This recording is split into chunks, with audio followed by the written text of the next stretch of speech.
Welcome to Positive Philter with your host, Philip Wilkerson, a podcast that focuses on friends, family, health, and career, with a little self-help along the way.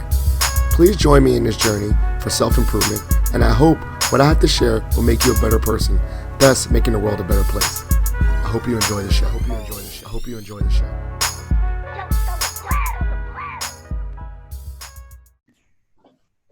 Hey, ladies and gentlemen, boys and girls, it's Philip Wilkerson back with a special episode. I have a special guest. Everyone is a special guest to me. I have a good guy. This is a good guy that he has a lot of wisdom and a lot of things to share with you. I'm joined by Julian. But before I have Julian introduce himself, I'm going to give you a little bit of a rundown of this brother right here. So Julian is an author, a licensed realtor, investor, and owner of Bollocks. I don't know. I probably murdered that. He's going to explain it later. It's an online resource for interactive content, guides, and webinars designed to streamline the often overwhelming, complex home buying process for first-time home buyers in the Black community. And I just wanted to say, this is great. This is needed during this time of COVID-19. Just financial empowerment is good. And this episode is going to be called Empowerment. Financial Black empowerment through financial means. I know. I just made up a random title. It's probably not going to be what it's going to be. But for all the listeners, I know I kind of murdered the name of the company and all that. But please, for the listeners, reintroduce yourself. Thank you, Mr. Wilkerson. So, Julian Dangerfield, and just so actually it's Black All, which is BLXALL.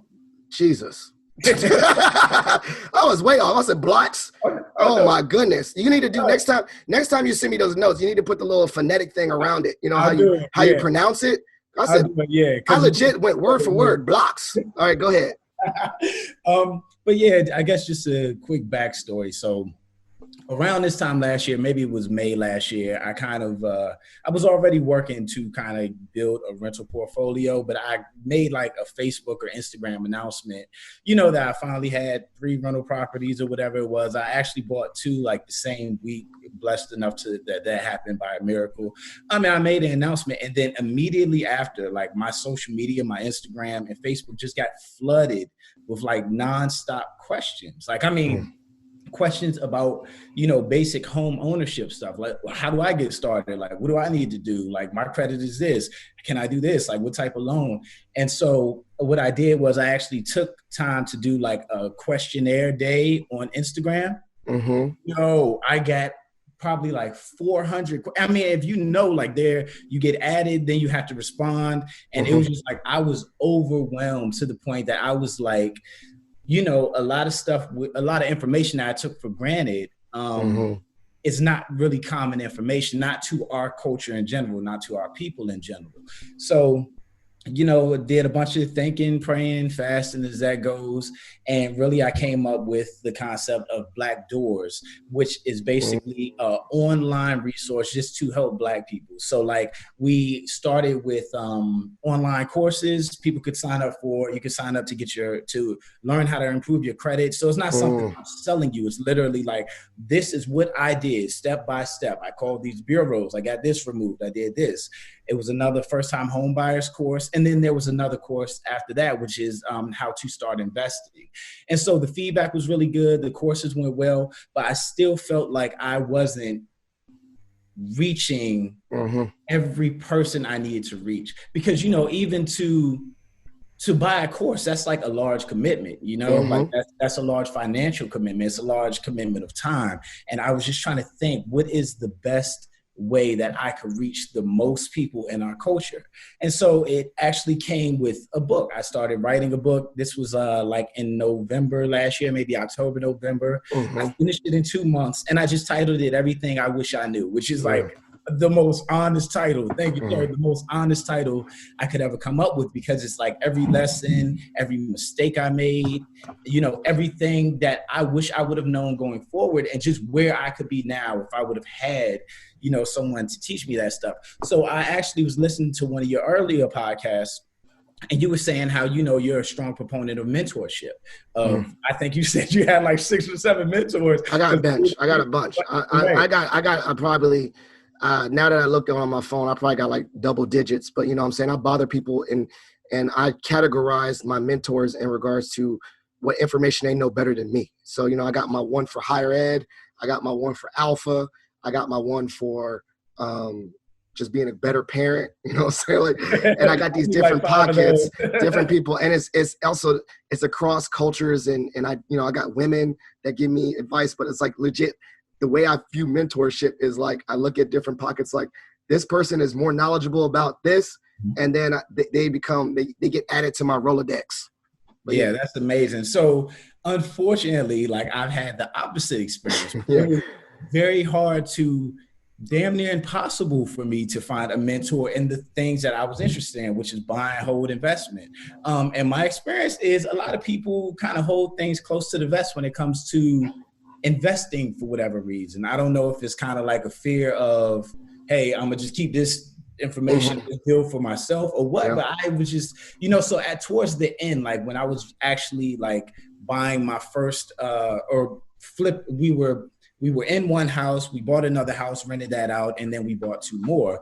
And so when I was in that process of like moving out of my first primary residence, like a friend of mine, her dad is like heavy in real estate. And he was the first Black person to talk to me like openly, like, no, Julian, you messing up. Don't do this. Like, and so, I mean, I didn't get my mentor until when I was already halfway into what I was doing, but it was a blessing because, man, it just cut short so much time and so many mistakes that we can make. And so that was kind of the goal with the book.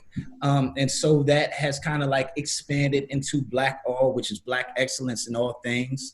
And we just kind of want to make it a celebration of, you know, our perseverance, our achievement, like everything that we've gone through as a people, and then still spread the wealth of knowledge about, you know, building wealth through real estate in the Black community. So that's kind of it in a nutshell. Jeez, that was a long nutshell, but but I loved it, and I love how you took us through a journey. And I actually wanted to start off with that because I'm getting through the book. I'm a slow reader myself, but I did read your introduction, and it did bring tears to my eyes. And from what I learned in the introduction is that your journey in this financial empowerment journey started with a little bit of pain. Can you explain to the listeners what that, you know, when I say that, you know, you shared a very, you know, strong story about your personal experience, but it definitely opened up perfectly for the book about why you're doing this and why you're helping others. Well, yeah, it's funny that when I was writing that intro, which is kind of like what I went through childhood wise, like 12, 13, like losing our house, kind of just from that point, I was moving around from house to house, you know, for a while. And so that experience, and I didn't know it until recently. Like, I mean, recently, like I sat down when I was like writing this book and just tried to figure out some things, like where it comes from, like me personally, like my drive and like my preference toward real estate. And it's because, you know, people in my family in general don't own things. Or that can be a generalized statement in the Black community, you know, like we don't really own things, which, you know, is sad and it sucks. And it's one of the things that I hope we can correct as a people, because that's one of the things that will close the wealth gap, the wage gap. Like we just own the houses that we live in for 50 years, pass them down and keep passing them down. That's how wealth is built. So even that story, like I sat down to write out the story about, you know, my mother being ill and us losing our house and me just kind of floating around from that point on. And I wrote that probably in like 2 hours, and then the book just spilled out after that. I didn't sit down with the intention of writing this book. But yeah, that's kind of how it happened. And I think one of the powerful words that you ever said was that you had this drive, like, I do not want to experience this again. And also additionally, I do not want anyone else to experience this. And that like hit me right in the core, because usually most times out of hard events, you build up a level of resiliency, right? You know, that drive that you spoke about, but also you build up this empathy, like this almost, it's like, I love the term wounded healer. I don't know if you ever heard of that term before. Like, I haven't, but like, I will be adding it. Wounded healer meaning like I've been hurt before, but because of my hurt and pain, I want to heal people. Like, it's also showing like I've been vulnerable, I've been hurt, but I don't like, it's almost like I know how this feels. I will do whatever's in my power to make someone else not feel this way. And usually it starts from anything like, for instance, as an educator, You know, like I don't never want a student to feel like when I got dismissed by a professor. So if any student ever comes to me, I'm going to work my best to not dismiss them. Like I know what that experience feels like. And Right. so you're using this, your book is your plan, what it was like to lose a home. So I'm going to do what I can with my voice to make sure that no one else experiences that, especially in the Black community. Is that kind of touching base with you? Yeah, absolutely, 100%. And I know, there's a lot of people that have gone through that type of thing, either living with grandparents or going around from house to house between family members, or just, rent not being paid, a mortgage not being paid, and coming home to your stuff on the front lawn. So that's not a singular experience to me, but it is definitely like a motivational thing. Like if I can just share this story and this information so it never happens to anybody again, then that would be like a life well served for me. And again, it's really about, the Black people, the Black community in general owning things, like paying off debt and buying assets. That's the goal. Yeah, and I think you nailed it on the head. And I was talking to one of my good friends the other day, and it's just like money, it's like money, sex, and race are these tabletop conversations that if you could tell when no one ever talked about it when they were growing up as a kid, how it manifests. And so, for instance, my wife, who happens to be white, had racial conversations with her parents when she was growing up. And so therefore, I can see that dialogue when we talk about race. Her dad was an activist in civil rights. So that's the thing. But I will say, particularly for me, we didn't really talk about money at my dinner table. And on the opposite end, I grew up with a lot of opportunities. A military dad, a doctor for a mother. But it was almost like if I asked, where does money coming from, whatever, they say, son, we got it. We just didn't, like, we got it. Or how do you pay for this? Don't worry, we got it. And it was like that kind of conversation, so that when I grow up, I had to figure out a lot of this stuff. Like I never talked about no credit before.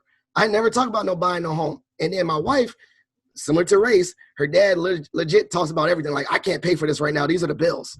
And so she had this understanding where it was like, wow, like they were really, I was so flabbergasted when I sat at the kitchen table and they were literally talking about, her dad was like, this is how much money we got saved. We retired. When we retired, this is our money. This is the money that you're going to get right now. This is the money you're going to get later. And I was like, yo, this blowing my mind. They literally put it on the table. And so you talked about that culturally, like that this is like, money is a discussion that needs to be had at the kitchen table. Right. Did you grow up having this conversation, or like you said, you had to discover this later?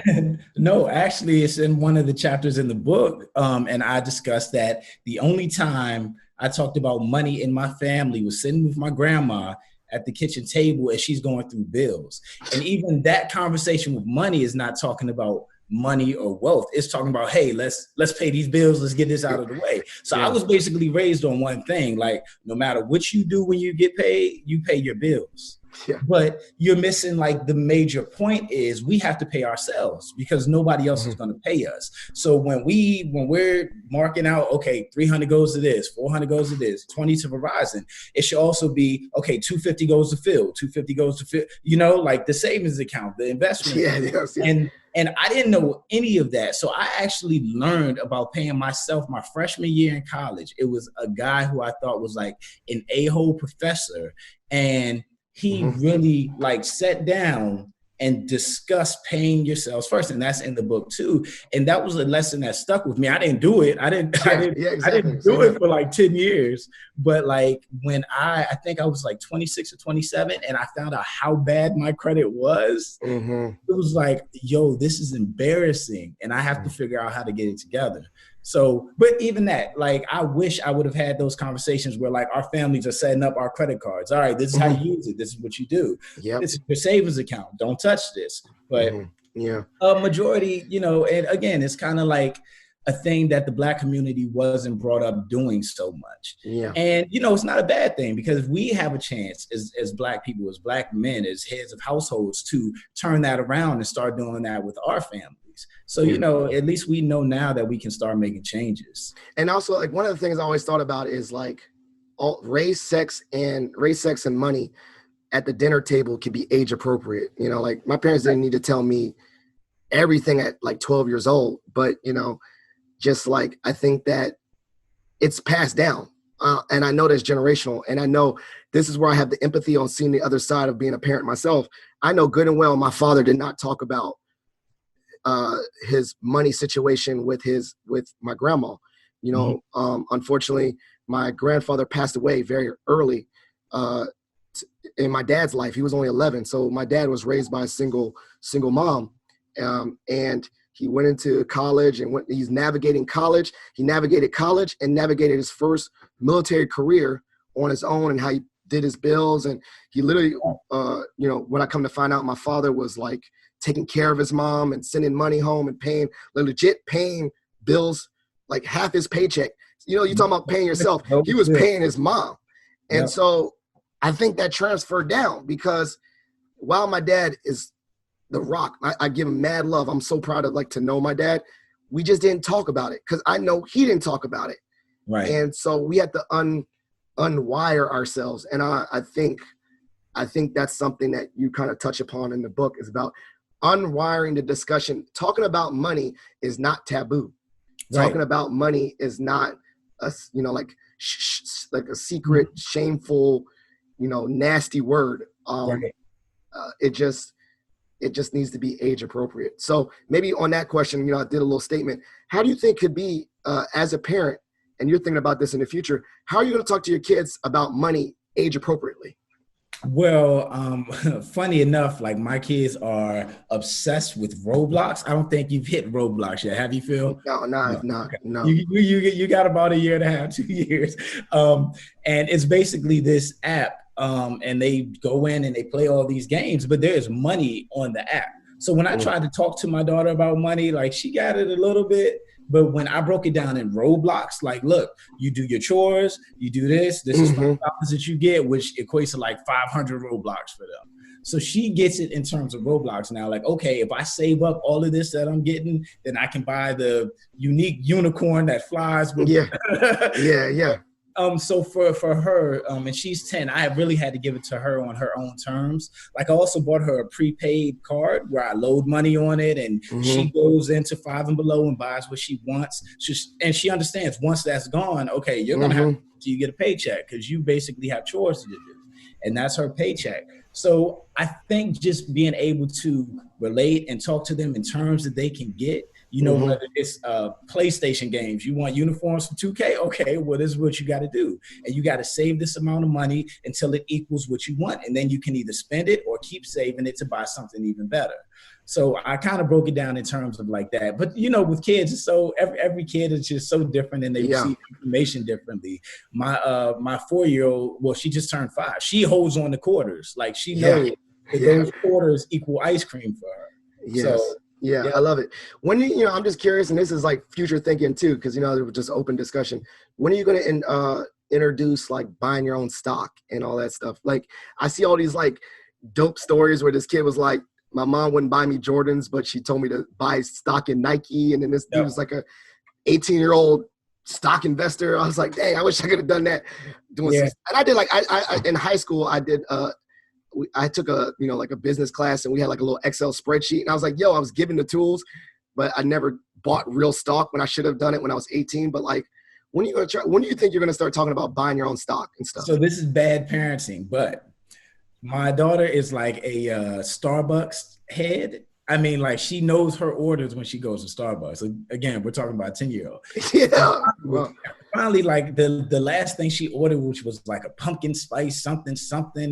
And it was like $7.50. I'm like, yo, so I just spent basically $10 on a drink, and you're not making any money off of Starbucks. She's like, what do you mean? How do you make money off a company? So I showed her the Robinhood app, and I let her go in because I had some money that was sitting in there for something I sold. I let her go in there, like read what was in the Starbucks section, whether she should buy it or not. And then she actually bought 2 stocks with that, and she checks in weekly, like, hey, how's it doing? She's made like $1.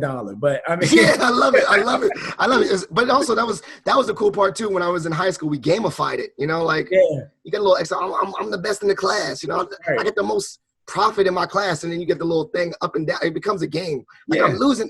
The jump's going red. I'm losing money. You know, so it's under your app, but you're like letting her know, like, look, this is your Starbucks. This is how it's doing it. hers. Yeah, I mean, she has wow. she has the savings account under my Navy Federal section. She checks that too. So, Yes. and she Yes. tries to buy stuff, so that's her goal. That's Yeah, yeah. everything. Yes. I'm like, Yes. you are not buying another unicorn with this. So Yeah.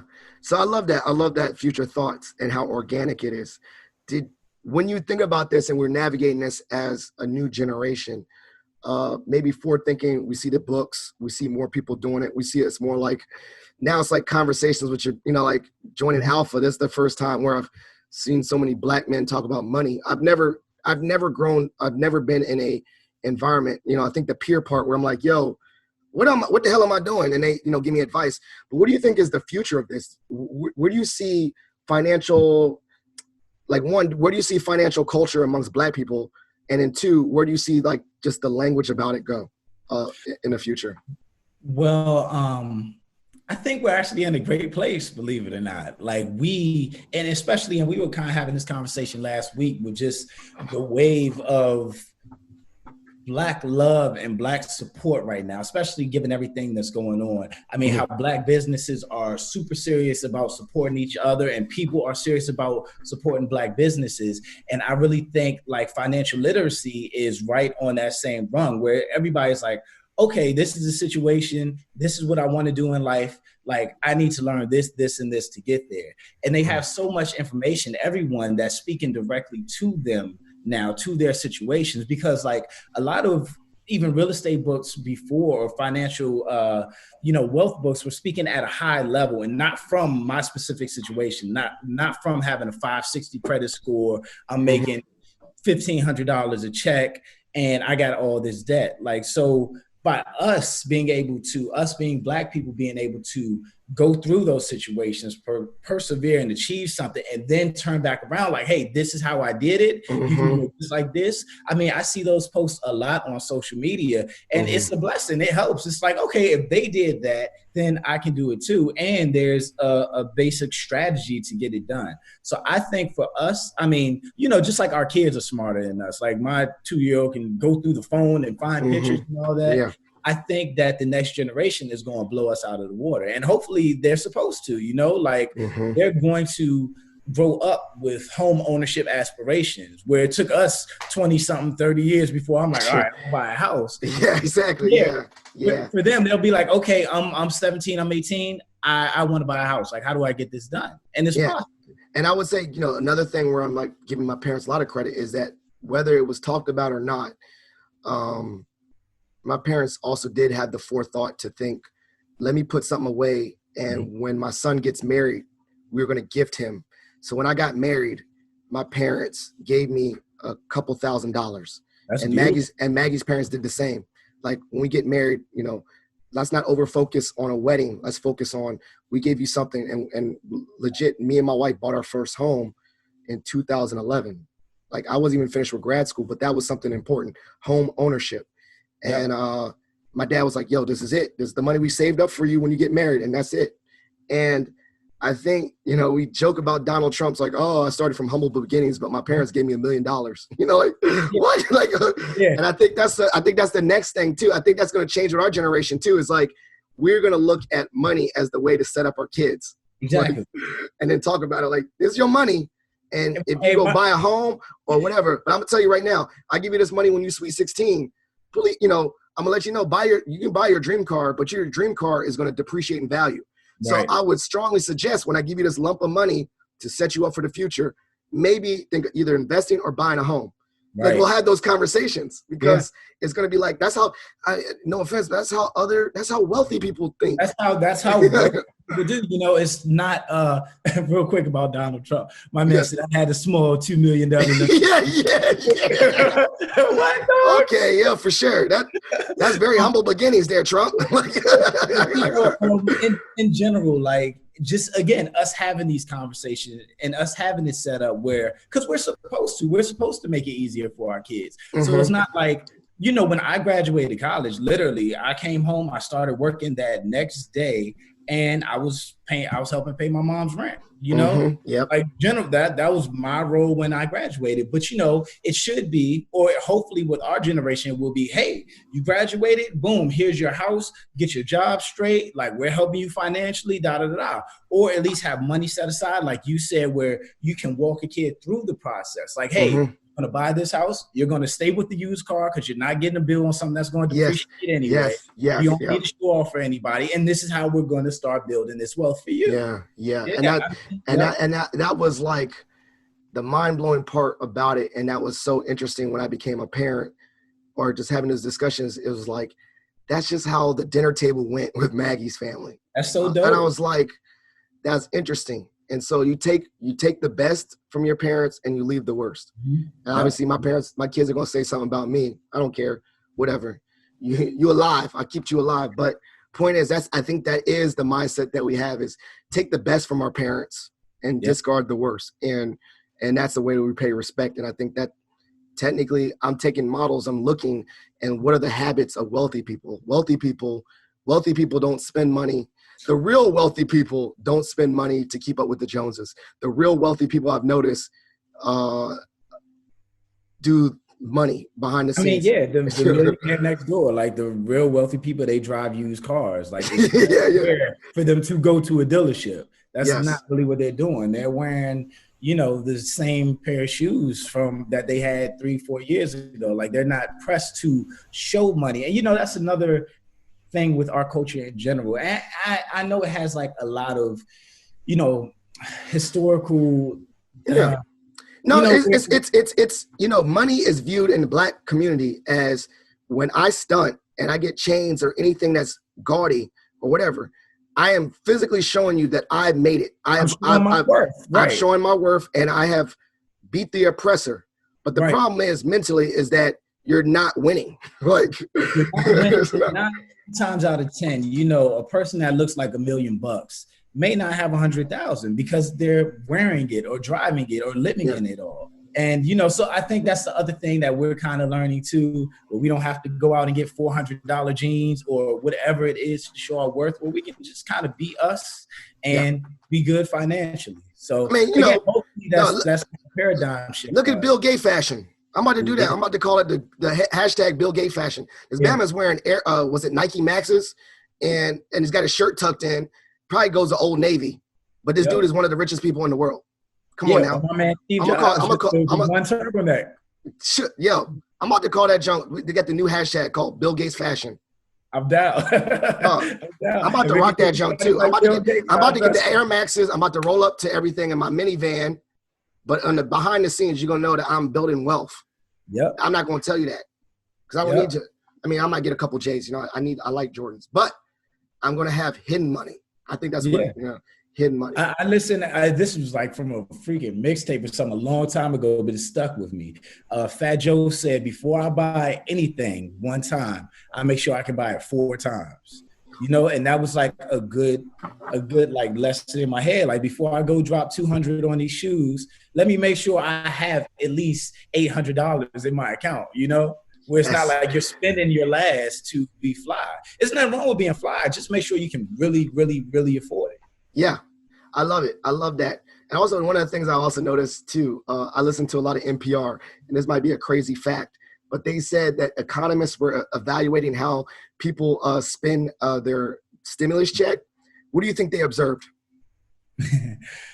I don't want to say it was a whole bunch of online buying, but I mean. It was. What they noticed is that people near the poverty line or below the poverty line are the most consumer people. And guess who saves their money? The wealthy. The wealthy. They don't spend anything. And they said legit, the economists noticed when they saw these stimulus checks, how people were spending money. And that literally blew my mind. I was like, yo, people are taking their stimulus checks similar to what we did. Yeah. These are the habits that we have, people. I remember when I got my refund check from my financial aid refund check, guess what I did? I balled out and said, drinks on me. Everybody did. I was like, yo, I'm rich. Hey, refund check day, the mall was popping, man. Everybody. Okay, there's a funny side bit, funny story. I remember, and this is Maggie, this is going to show you my financial literacy. So I checked my bank account when I was going to visit her at JMU. I hadn't transferred yet. and I had an additional $5,000 in my account. And so I was like, oh snap, the bank made a mistake, but I'm rich. Look, I did not think about it. So I was like, yo, that whole weekend I balled out. Guess what happened? The bank said, oops, we made a mistake. We meant to put that in Philip Wilkerson Jr.'s account, not Philip Wilkerson III. And then they overdraft charged me. Yep. And I was like, you dummy. But that's where my mind was at. I was like, I got free money.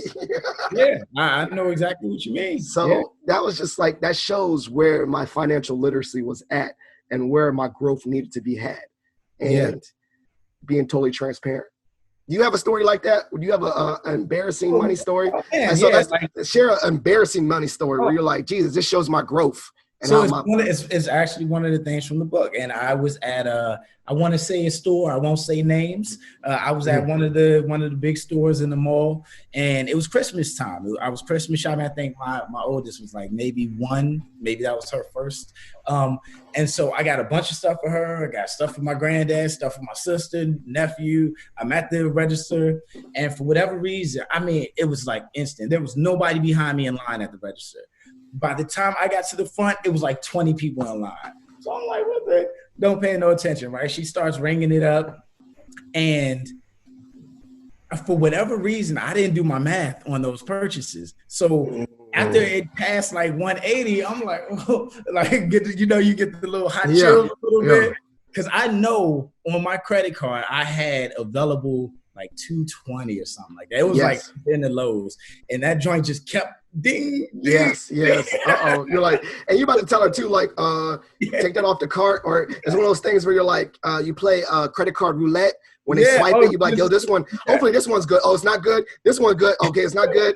I've done that before too. I was about to do that. And so she got all the way up, and then she was like, oh, sir, you qualify for a card. Do you want to go ahead? I'm like, yeah, you know what? I can save 10%. I could get out of here, put everything on the card.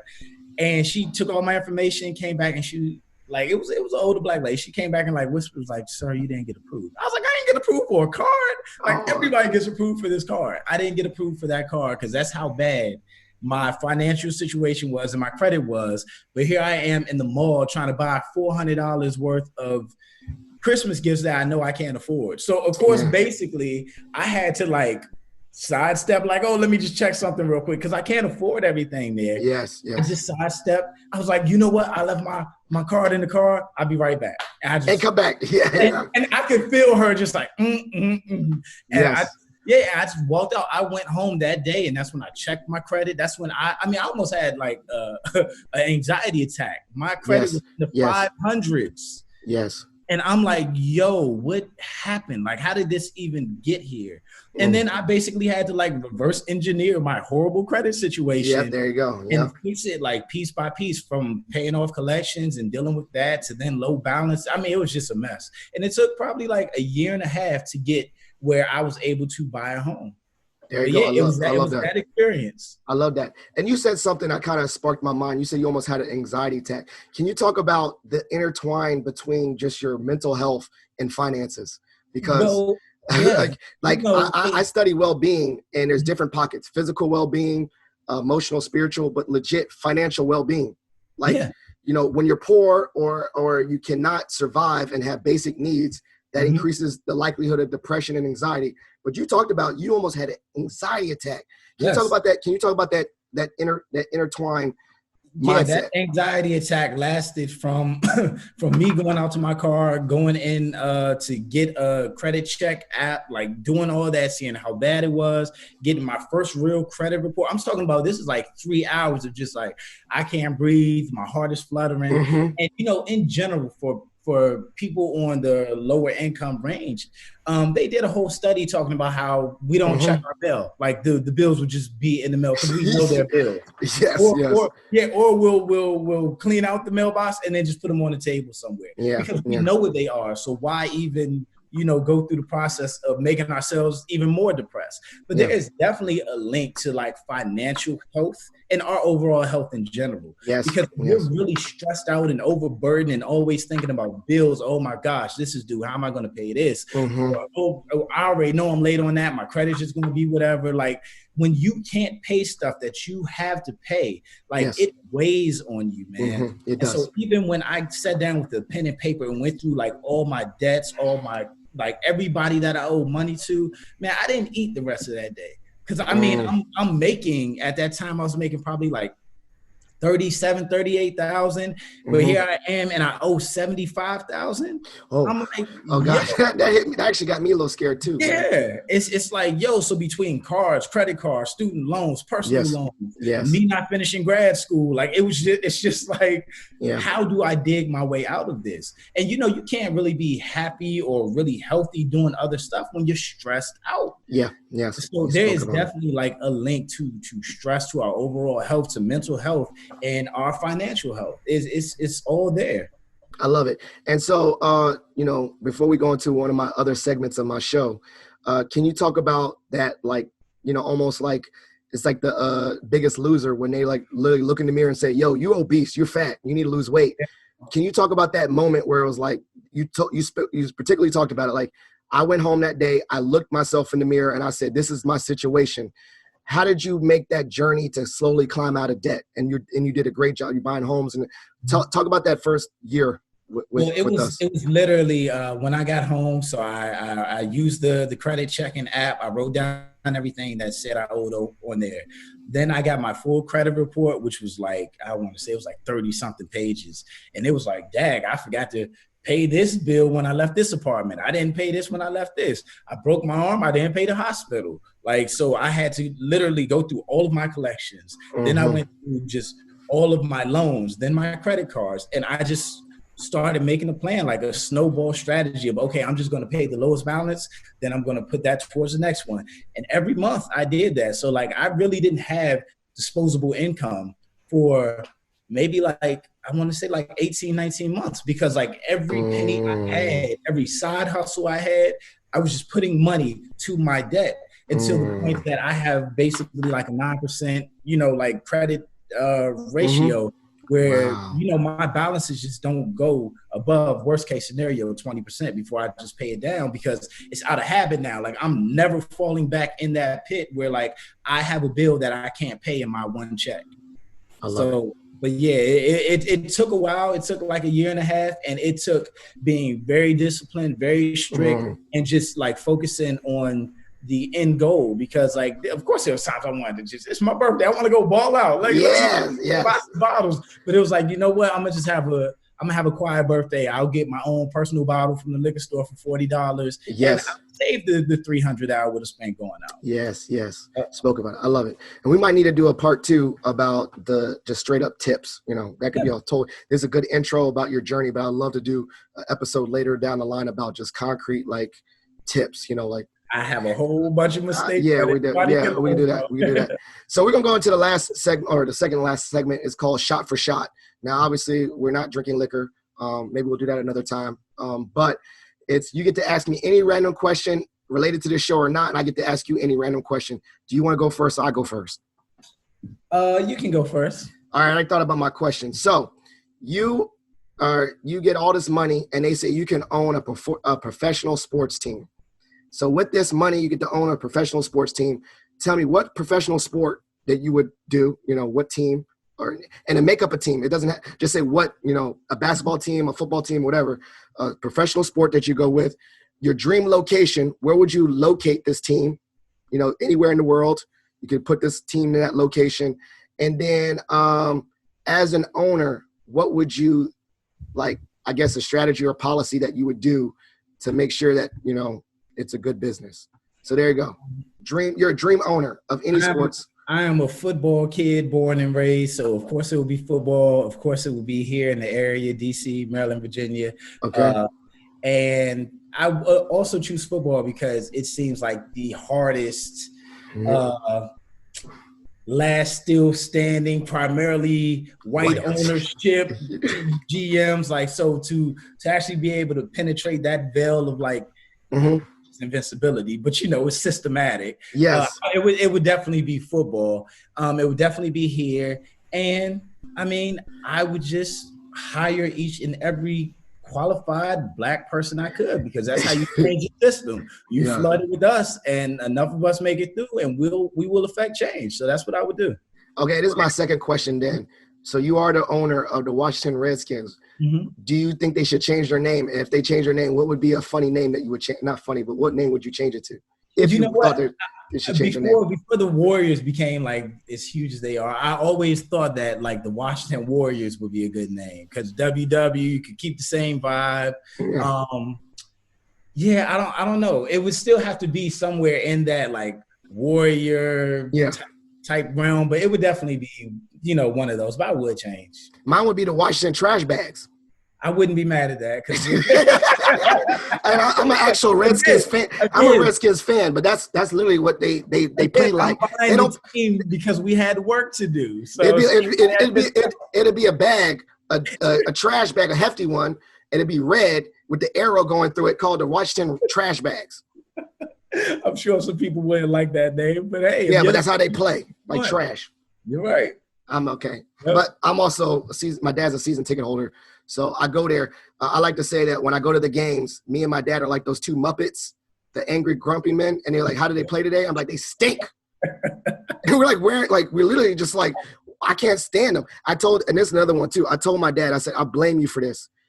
You're a military man. We lived all over the countries.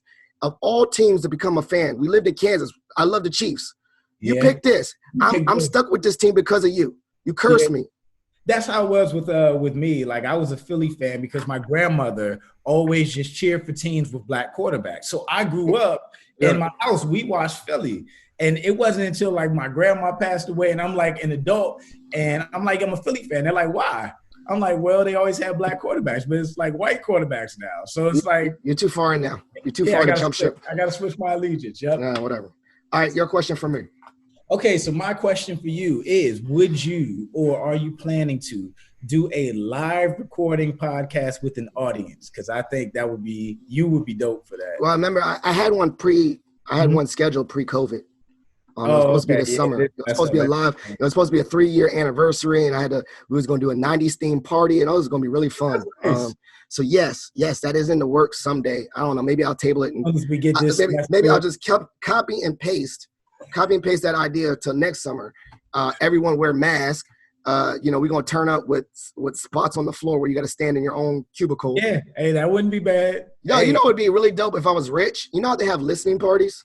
Mm-hmm. Yeah. With the silent. What if you did that with a podcast? That'd be crazy. That would be dope. So everyone's like listening and dancing and stuff. Yeah. Like you'll talk in the podcast, they can hear you individually, and then we'll switch it from music from the podcast to music. You got to write that down. I don't know, maybe. I just literally just came up with that just now. You got to write it. All right, I am going to. All right. So, thank you so much. You dropped some knowledge. You're going to be on the guest. You're going to be a guest soon again. We'll figure it out. We'll chop it up. But you shared so much knowledge. And so the stage is set. This is the part of the show I call Shoutouts and Plugs. You get to say anything. Shout out mom, wife, family, anyone you want to shout out. And then plugs. Directly plug the things that you want the listeners to know about you and tell me, obviously. So I put it in the show notes so they can follow up with you. So no interruption. Stage is set. Shout outs and plugs. Well, mine are quick. Definitely shout out to my family, the ZMDs, Zoe, Zuri, and Xander, the 3 babies. My wife, Casey, K Alex on Instagram, _K Alex _. And her podcast, which is Babies and Bellinis, is like a really dope podcast for, mothers, women, wives, millennials, like every woman living these days, like they will relate to something on the podcast. As far as me, just again, Black All, it's on Instagram at Black All, BLXALL. And so we recently did a clothing collection with, shirts, buttons, hats, that type of thing. And again, it's really about the celebration of Black excellence and everything that makes us us. And also, the book, Everything I Wish I Knew, is also on the website. So you can check that out there. It's on Amazon as well. But really, that's about it. That's perfect. We're going to put all that in the show notes. I got a copy of the book. It's excellent. Also, definitely going to follow up and definitely start listening to your wife's show too. Jump in every now and then. Definitely. I got so many podcasts in the queue. Oh, I'm sure. Because as a podcaster, you support and listen to other people because, Right. I try to listen to other podcasters like me, not like the ones that got, like Joe Rogan and whatnot, because they don't need listeners. They don't need no listeners. I want to support people that are in the same journey as me, amateurs that are just doing this for sharing information. So I'm definitely going to check out your wife's show and jump in and try to listen to a couple episodes every now and then. But, this has been great. I definitely, as I said earlier, I really appreciate it. I really just appreciate getting the time to get to know you over the past couple months, and also just ask your knowledge on this topic. Because as I said earlier, now the more and more comfortable I talk about money, I realize that wow, other people have the same journey. I'm not embarrassed. I shouldn't be embarrassed that I don't know about stock and stuff. And it's almost like, you're too embarrassed to say to someone you don't know stuff. But then we start having these conversations. Now I could be like, yo, man, I'm about to invest in this stock real quick. Should I throw about $20 in here? And you'd be like, yo, Phil, I was thinking about the same thing. Don't do that. And that's the kind of conversations we need to have, because I think that's what rich people do. Rich people talk about money like it's just like, day-to-day small talk. Absolutely. And that's we need to break it down. Yeah, because it really, it just takes that heightened emphasis and protectiveness off of it. It's like, money's just money. Like, let's figure out what to do with it. Like, I know personally, for me, everything I know about stocks and investing, I got from my friends in general conversations. Like, hey, what's the dividend in stock? Like, why would I want that over? So just having those conversations as Black people just helps break down a lot more barriers. And also, I think additionally, as you said, the conversation needs to be had with Black people, because we support each other. We've always support, I think not always, but yes, we always support each other in so many different avenues. You got music, people, we support each other with music. We support each other with education, but we need to also support each other financially, and add that level of support and camaraderie and fellowship around that part too. Because I'm glad that we're here now in this time too, because we're having a financial discussion, we're having mental health discussions, we're having all of that. Like, so my wife is a speech pathologist by trade, and she always talks about like kids that have mental I don't want to call it disabilities, deficits or challenges. Deficits or challenges. And like, if you're Black, you basically get pointed out as you're acting out in school, whereas white kids or kids of other races, they're taken care of more. So just that simple thing that we're acknowledging and recognizing this stuff now means change is coming, whether it's like going to be like massive change in our generation or the generation after us. And we're all part of that discussion and making it happen. So we definitely appreciate people like you, Phil, because you host a bunch of those discussions, the Black father discussions, like all of that. We need that right now. Yeah. So shout out. So appreciate it. Thank you. All the listeners, please follow up with Julian, all the different platforms and things. If you like the show, please call the hotline. It's 571-336-6560, or you can leave a question, or, just keep on listening and share this episode, particularly with people. If you hear someone wants to have a discussion about money, share this episode with them. And hopefully this episode serves as a resource. Julian, thank you so much for being on the show, and we're out. Thank you for listening to Positive Philter, a podcast that focuses on family, friends, career, with a little self-help along the way. If you enjoyed this podcast, please share it with your family and friends, and like the Facebook page, Spreading Positivity of Movement. Thanks for listening.